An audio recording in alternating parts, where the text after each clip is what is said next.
Thank you, Madam Deputy Speaker. I seek your advice.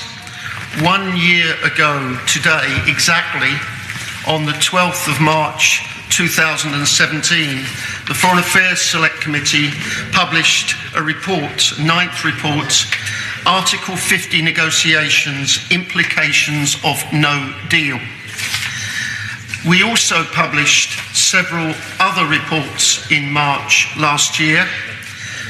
Responses to those reports on Turkey, on Russia, and our second report on political Islam were received by from the Foreign and Commonwealth Office on the 20th of July and were published as soon as the committee was re-established in September.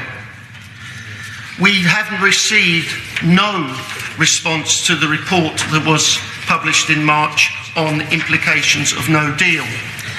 I raised the matter with the Foreign Secretary when he came before our committee in November, on the 1st of November, and reminded him that the committee had not yet received the customary response within 2 months.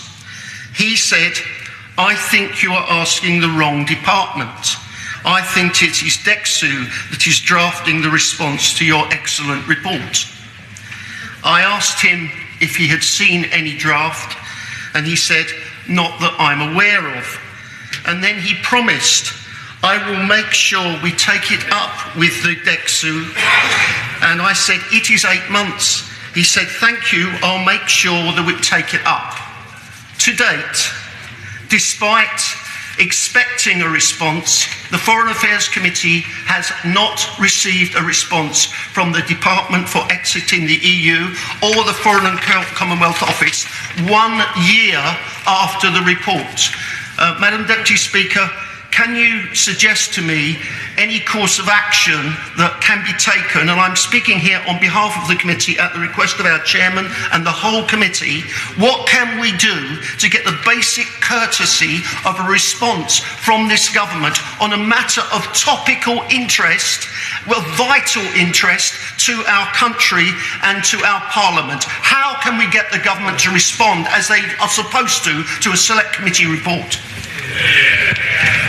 Well, I thank the honourable member for giving me notice that he intended to raise this issue on behalf of the Foreign Affairs Committee.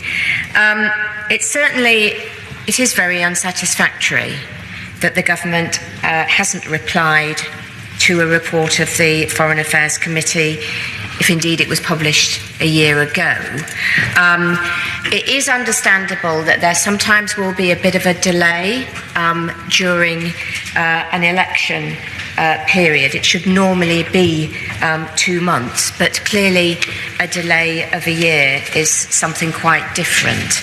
I do hope, in response to what he can do, I do hope that this has been noted on the Treasury bench, and the departments involved could now get together and resolve what is going to be done about it so that the committee can have a response as soon as possible.